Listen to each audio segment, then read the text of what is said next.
बिस्मिल्लाहिर्रहमानिर्रहीम। आज से हम बात करने वाले हैं नमाज के बारे में कि नमाज हर इंसान पर, हर मुसलमान पर फ़र्ज़ है और दिन में 5 वक्त की नमाज फ़र्ज़ है। अगर हमने अदा नहीं किया तो उसका क़ज़ा अदा करनी पड़ती है और हम गुनहगार भी हो जाते हैं।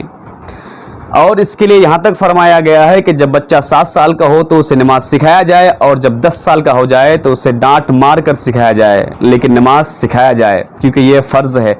लेकिन हमारे आवाम में बहुत सारे ऐसे लोग हैं, मैक्सिमम लोग ऐसे हैं जिन्हें नमाज का सही तरीका नहीं मालूम, चाहे वो 10 साल का हो, 20 साल का हो, 25 साल का हो गया हो या बूढ़ा हो गया हो। बहुत सारे ऐसे लोग हैं जिन्हें नमाज का सही तरीका नहीं मालूम कि हमें सजदा शुरू कब करनी चाहिए, कौन चीज़ वाजिब है, क्या फ़र्ज़ है, किस चीज़ को करने से हमें नमाज दोबारा अदा करनी पड़ेगी और किस चीज़ को ना करने से हमारी नमाज नहीं होगी। तो इंशाअल्लाह मैं आपको स्टेप बाय स्टेप इस यूट्यूब चैनल के ज़रिए मैं आपको बताने वाला हूं और सिखाने वाला हूं। तो इंशाअल्लाह हमसे जुड़े रहने के लिए हमारे चैनल को सब्सक्राइब कर दीजिए और बेल आइकन को दबा दीजिए ताकि अगला वीडियो आप तक पहुँच जाए। तो चलिए शुरू करते हैं। तो हम सबसे पहले बात करेंगे नमाज में कुछ ऐसी चीज़ें हैं जिसको अगर हमने अदा नहीं किया तो हमारी नमाज नहीं होगी। हमें 13 चीज़ें ऐसी है, फ़र्ज़ है, अगर हमने करने में कमी कर दी या छोड़ दी तो हमारी नमाज मुकम्मल नहीं होगी। तो पहली चीज़ बदन का पाक होना। अगर आपको गुस्ल की हाजत हो तो आप गुस्ल करके पाक हो जाएं, और अगर आपको गुस्ल करने का सही तरीका नहीं मालूम तो डिस्क्रिप्शन में दे दिया हूँ, उसे जाकर देख लीजिए। उसके बाद अगर आप बेवज़ू हैं तो वज़ू कर लें। अगर वज़ू का भी सही तरीका आपको नहीं पता, कभी तरीका मैं डिस्क्रिप्शन बॉक्स में दे दिया हूँ, उसे जाकर देख लें और सही तरीका सीख लें। उसके बाद जो दूसरा स्टेप आता है वो है कपड़ों का पाक होना। अगर आपके कपड़े नापाक हैं तो आपकी नमाज नहीं होगी क्योंकि यह फ़र्ज़ है। और जो तीसरा आता है वो है सतर का ढापना। अगर आपका सतर खुला है, मर्द का सतर नाभि से लेकर घुटने तक है, इनमें से कहीं कोई जगह खुली हो या दिख रही हो तो आपकी नमाज नहीं होगी क्योंकि यह फ़र्ज़ है, शर्त है। चौथी चीज़ जो है वो है जगह का पाक होना, यानी आप जिस जगह नमाज पढ़ रहे हैं उस जगह का पाक होना ज़रूरी है। कुछ लोग ऐसा करते हैं कि ऊपर मुसल्ला या चटाई बिछा देते हैं फिर जाके नमाज पढ़ते हैं, फिर भी आपकी नमाज नहीं होगी क्योंकि ये शर्त और फ़र्ज़ है। आपको जगह का पाक होना लाजमी है। उसके बाद 5वीं चीज़ जो आती है वो है नमाज का सही वक्त, यानी आप जिस वक्त की नमाज पढ़ रहे हैं उस वक्त का होना ज़रूरी है। आप फजर की नमाज पढ़ रहे हैं तो फजर का वक्त होना ज़रूरी है। आप ज़ोहर की नमाज पढ़ रहे हैं तो ज़ोहर का वक्त होना ज़रूरी है। कहीं ऐसा ना हो कि फजर के वक्त हम ज़ोहर की नमाज पढ़ रहे हैं और ज़ोहर के वक्त हम असर की नमाज पढ़ रहे हैं, तो आपकी नमाज मुकम्मल नहीं होगी, आपको दोबारा अदा करनी पड़ेगी।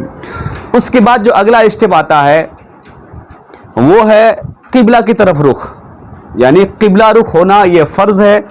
अगर आप कहीं अननोन जगह में चले जाते हैं जहां आपका को किबला नहीं पता, यानी पश्चिम रुख पता नहीं है, तो आप किसी से पूछ लें। और अगर आप किसी से पूछ नहीं सकते या कोई बताने वाला नहीं हो तो आपका दिल जिधर गवारा करे उधर रुख करके आप नमाज अदा कर लें, आपकी नमाज मुकम्मल हो जाएगी।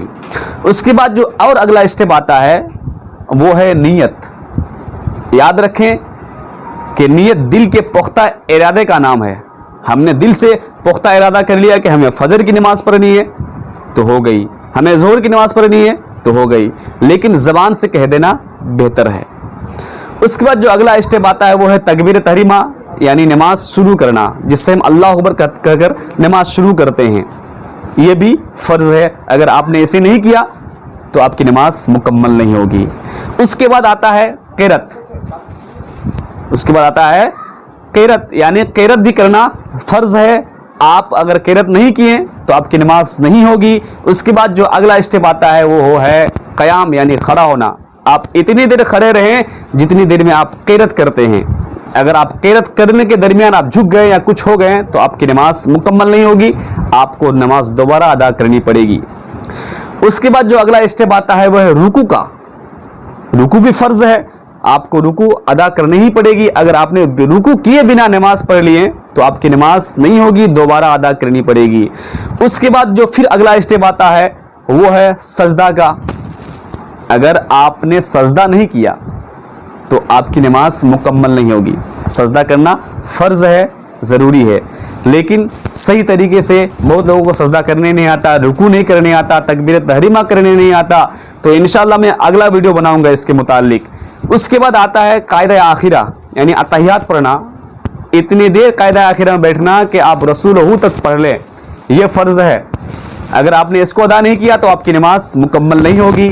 تو یہ تھی نماز میں کچھ فرائض و شرائط جو آپ کو کرنا لازمی ہے. اگر آپ نے ان میں سے کسی ایک چیز چھوڑ دیا, ان میں سے کسی ایک چیز کو چھوڑ دیا تو آپ کی نماز نہیں ہوگی. اور انشاءاللہ ہمارے ساتھ بنے رہیے, میں اگلا ویڈیو پھر لے کے آؤں گا.